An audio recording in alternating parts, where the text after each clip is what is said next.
नमस्कार श्रोताओं, आज आप सभी लोगों का गांववाणी स्टूडियो की ओर से मैं गोकुल चंद सैनी हार्दिक स्वागत करता हूं हमारे इस गांववाणी स्टूडियो में। आज हमारे साथ हैं सहायक कृषि अधिकारी श्रीमान सुरेश कुमार यादव जी। आज हम देख रहे हैं कि वर्षा ऋतु है और वर्तमान में बागवानी जो फलदार पौधे हैं उसके लिए किसान काफी रुचिकर हैं, तो इससे संबंधित जानकारी को आज हमारे इस गांववाणी चैनल के माध्यम से लोगों तक साझा करने के लिए कृषि विशेष कार्यक्रम में आज हमारे मुख्य अतिथि के रूप में आमंत्रित हैं श्रीमान सुरेश कुमार जी। तो नमस्कार सुरेश कुमार जी, हम गांववाणी टीम और युवा जागृति संस्थान की टीम से आपका हार्दिक स्वागत करते हैं। हम आपसे आज दो विषय पर विशेष आप चर्चा करेंगे हमारे श्रोताओं से, और कृषि वानिकी योजना और राष्ट्रीय बागवानी मिशन जो महत्वपूर्ण है हमारे किसान भाइयों के लिए। राष्ट्रीय कृषि और ग्रामीण विकास बैंक नाबार्ड के द्वारा युवा जागृति संस्थान को 5 किसान क्लब हमारे बानसूर के लिए दिए हैं। साथ में एक एफपीओ भी दिया है जिसमें हजारों किसान हमारे साथ जुड़े हुए हैं, और आप समय समय पर इस गांववाणी स्टूडियो के माध्यम से वह किसानों को मीट विद एक्सपर्ट व जागरूकता कार्यक्रम आयोजित करके भी आपने बहुत बार उन्हें जानकारी साझा की है। तो मैं आपसे आग्रह करूंगा कि कृषि वानिकी योजना और राष्ट्रीय बागवानी मिशन के ऊपर आप अपने विचार साझा करें। श्रीमान सुरेश कुमार जी, सर्वप्रथम गांववाणी यूट्यूब चैनल के श्रोताओं को मेरा नमस्कार, राम राम। जैसा कि अभी युवा जागृति संस्थान निदेशक गोकुल राम जी ने बताया कि अभी जो मौसम चल रहा है वो पेड़ पौधे लगाने का मौसम चल रहा है, तो इस विषय में ही हम इससे संबंधित 2 सरकारी योजनाओं के बारे में आज चर्चा करने के लिए हम आपके बीच में उपस्थित हुए हैं। सबसे पहले हम चर्चा करेंगे राष्ट्रीय टिकाऊ खेती मिशन की योजना है कृषि वानिकी। कृषि वानिकी योजना एक नमसा जैसे हम कह सकते हैं कि national mission of sustainable agriculture, राष्ट्रीय टिकाऊ खेती मिशन कि इस योजना की हमें आवश्यकता क्यों हुई? क्योंकि जो हम उत्पादन प्राप्त करते हैं और जो हमारी आज उत्पादकता है, इसको हम लगातार टिकाऊ किस प्रकार रखें। ये सबसे बड़ा मुद्दा हमारे पास में है कि जिस प्रकार से हम आज उत्पादन प्राप्त कर रहे हैं उस उत्पादन को इसी तरह बरकरार कैसे रखें। तो साथियों कि हम कृषि और पशुपालन दोनों कार्य करते हैं। अगर हम कृषि और पशुपालन के साथ साथ हम वृक्षारोपण का कार्य भी करें, फलदार वृक्ष लगाएं, तो हमारी आमदनी को हम बढ़ा सकते हैं, रोजगार के नए साधन हम पैदा कर सकते हैं, और जो छोटे हमारे किसान हैं वो अपने जीवन स्तर में सुधार ला सकते हैं। तो इस प्रकार हम खेती और पशुपालन के साथ साथ कुछ फलदार वृक्षों की रोपाई करके और हमारी आमदनी को हम बढ़ा सकते हैं। तो सबसे पहले हम बात करते हैं कि कृषि वानिकी योजना में हम 2 प्रकार से वृक्षारोपण कर सकते हैं। पहला कि अगर कोई किसान छोटा किसान है और वो 50 से 100 पौधे केवल मेढ़ों पर लगाना चाहता है, किसी के पास जमीन कम होती है और केवल वो मेढ़ों पर पौधे अगर लगाना चाहते हैं, तो उस पर भी इस योजना में किसानों का अनुदान दिया जाता है। और प्रत्येक किसान अपनी भूमि में कम से कम 50 से 100 पौधे मेढ़ पर अवश्य लगा सकता है। जैसे हम बात करें, नींबू के पौधे लगा सकते हैं, करोंदा के पौधे लगा सकते हैं, आंवले के पौधे लगा सकते हैं, अमरूद के पौधे लगा सकते हैं। तो इस प्रकार केवल मेढ़ पर ही, और जो बीच में जो जगह होती है उसमें किसान भाई आराम से खेती भी कर सकते हैं। तो इस प्रकार इस योजना में किसानों को जो अनुदान दिया जाता है, 50 से 100 पौधों पर अगर कोई किसान भाई लगाना चाहता है तो उसको लगभग जो प्रथम वर्ष उसकी लागत का 40% अनुदान दिया जाता है। द्वितीय वर्ष में अगर 90% पौधे जीवित रहते हैं तो फिर उसको 20% अनुदान और दिया जाता है। इसी प्रकार तीसरे और चौथे वर्ष में भी 20-20% अनुदान दिया जाता है। हम कह सकते हैं कि लगभग प्रति पौधे 4 वर्षों में अधिकतम 70 रुपए का अनुदान हम उसमें दे सकते हैं, जिसमें हम खड्डा खुदाई, खाद्य सामग्री जैसे गोबर की खाद होती है, कुछ रसायन होते हैं, उर्वरक, उनका सबका सम्मिलित करके प्रति पौधा 70 रुपए अनुदान अधिकतम दिया जाता है। ये छोटे किसानों के लिए है।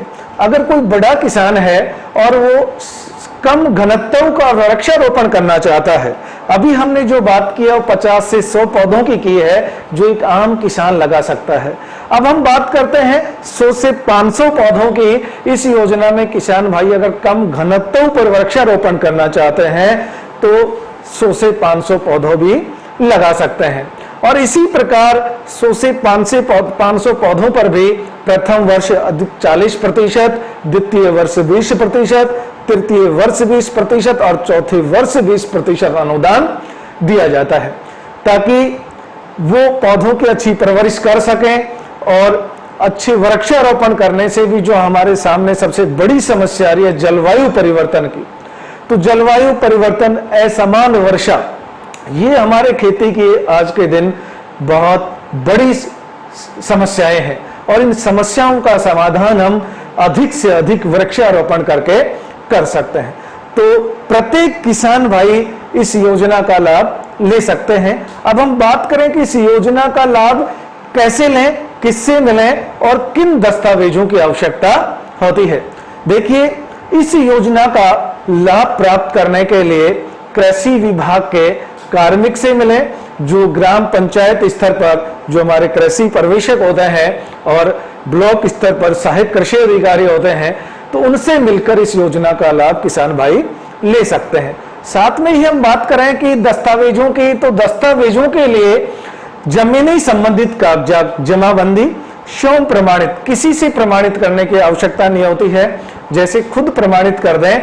इसके अलावा आधार कार्ड और बचत खाते की पासबुक, ये कागज और एक आवेदन प्रपत्र जो कृषि विभाग के कार्मिक से वो ले लें और उनको भरकर ई मित्रा के माध्यम से, देखिए प्रत्येक योजना आजकल ई मित्रा के माध्यम से ही दी जाती है, ई मित्रा के माध्यम से उसको ऑनलाइन करवा दें। और जो भी रजिस्टर्ड नर्सरी है जिसका उद्यान विभाग में रजिस्ट्रेशन हो रखा है, उस नर्सरी से किसान भाई या खुद पौधे प्राप्त कर लें, बिल प्राप्त करें, या फिर कृषि विभाग के माध्यम से भी वो पौधे मंगवा सकते हैं और वृक्षारोपण कर सकते हैं।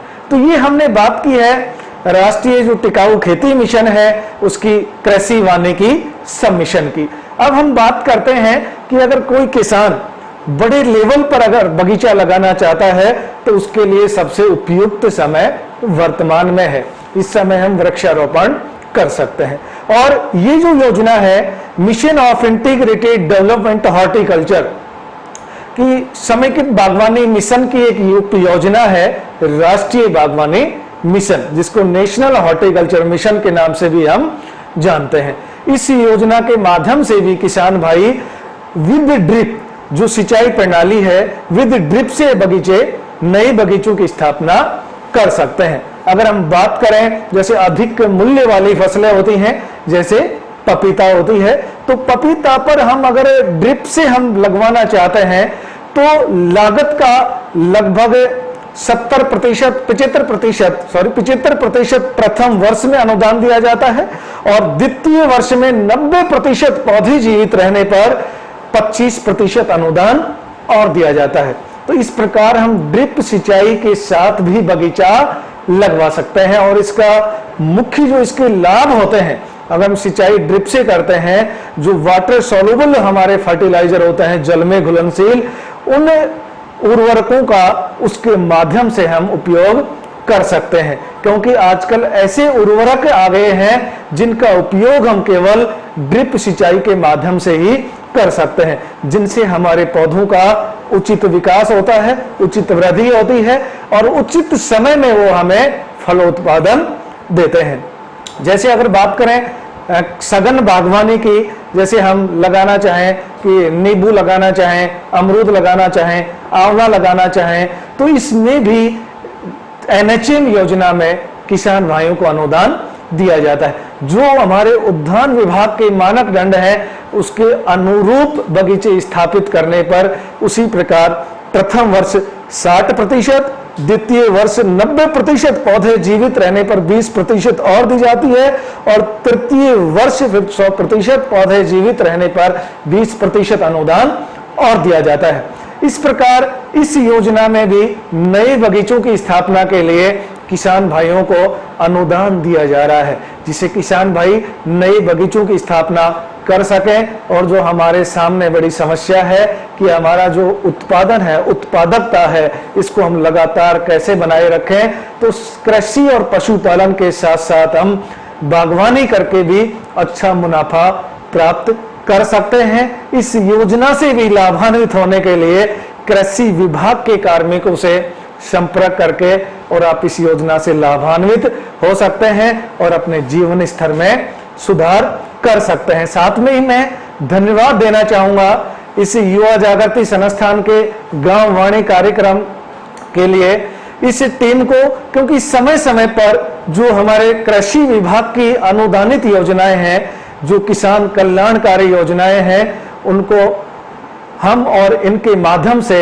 आप लोगों तक पहुंचाने का एक बहुत अच्छा सार्थक प्रयास किया जा रहा है। तो इस टीम को भी मैं तहे दिल से धन्यवाद ज्ञापित करता हूं और इन्हीं शब्दों के साथ धन्यवाद। धन्यवाद सुरेश जी, आपने बहुत ही महत्वपूर्ण जानकारी हमारे किसान भाइयों के साथ साझा की।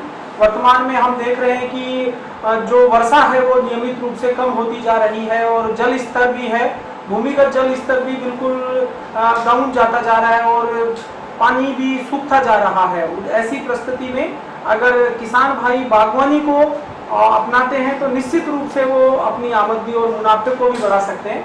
मैं इस गांववाणी स्टूडियो के माध्यम से और संस्था की तरफ से आपका धन्यवाद, हृदय से आभार व्यक्त करता हूं।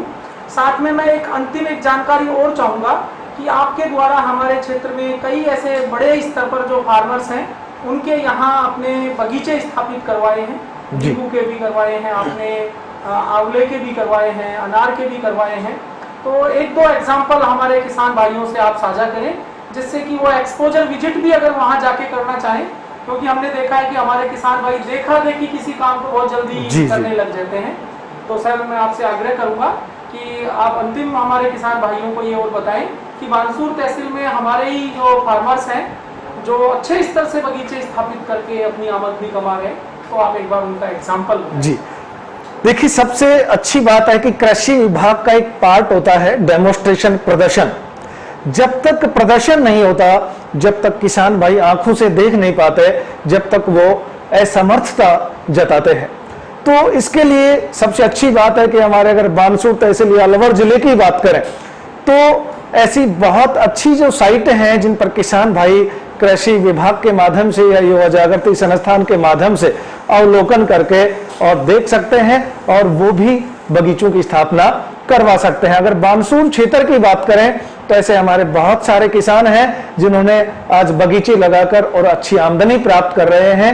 जैसे अगर हम बात करें तो अनार की बागवानी, अनार का 1 हेक्टेयर क्षेत्रफल में साथलपुर जो गांव है लोती ग्राम पंचायत का, वहां विजय जी यादव हैं, उन्होंने लगा रखा है और वो सफल भी हुए हैं। इसी प्रकार हम बात करें कि बहुत बड़े लार्ज क्षेत्र पर लगभग 50 बीघा में नींबू की बागवानी की गई है हमारे बानसूर क्षेत्र में ही, जो श्यामपुरा के नजदीक है, श्यामपुरा में आता है। वहां भी किसान भाई देखकर, इसके अलावा जो कोठिया ग्राम पंचायत है थानागाजी क्षेत्र में गढ़ी में, वहां भी 50-52 बीघा में नींबू की बागवानी की गई है और वो सक्सेस भी है। साथ में ड्रिप सिंचाई विधि और साथ में फार्म पॉन्ड के माध्यम से सिंचाई करके वो अच्छी प्रकार से उन पौधों को डेवलप कर रहे हैं और कुछ समय में ही डेवलप होने के बाद में उन पौधों से अच्छा उत्पादन प्राप्त करके वो अच्छा मुनाफा भी प्राप्त कर पाएंगे। तो इस प्रकार कृषि विभाग और इस युवा जागृति संस्थान के माध्यम से कई किसान भाई जो विजिट करना चाहते हैं वो उन साइटों पर विजिट भी कर सकते हैं और वो भी इस योजना से लाभान्वित हो सकते हैं। धन्यवाद, बहुत बहुत धन्यवाद सर। और हम आभारी रहेंगे इतनी महत्वपूर्ण जानकारी आप इस डिजिटल प्लेटफॉर्म के माध्यम से किसानों तक पहुंचा रहे हैं, क्योंकि अब हम देख रहे हैं कि कोविड-19 के कारण इस तरह के वर्कशॉप, जागरूकता कैंप्स आयोजित नहीं किए जा रहे। इसीलिए कृषि विशेष कार्यक्रम जो एक साप्ताहिक आपके माध्यम से, आपके विभाग के माध्यम से, इस गांववाणी स्टूडियो के माध्यम से आप इन किसान भाइयों के लिए प्रसारित कर रहे हैं, तो उसके लिए हम आभार व्यक्त करते हैं। और हम आगे अगले सप्ताह आपके लिए नए एक विषय के साथ हाजिर होंगे इसी गांववाणी स्टूडियो के माध्यम से। तो धन्यवाद श्रीमान, और धन्यवाद सभी श्रोताओं और किसान भाइयों। आप इस तकनीक को अपनाइए और नया नवाचार करके अपनी आमदनी को और अपने आप को विकास की ओर बढ़ाइए। धन्यवाद।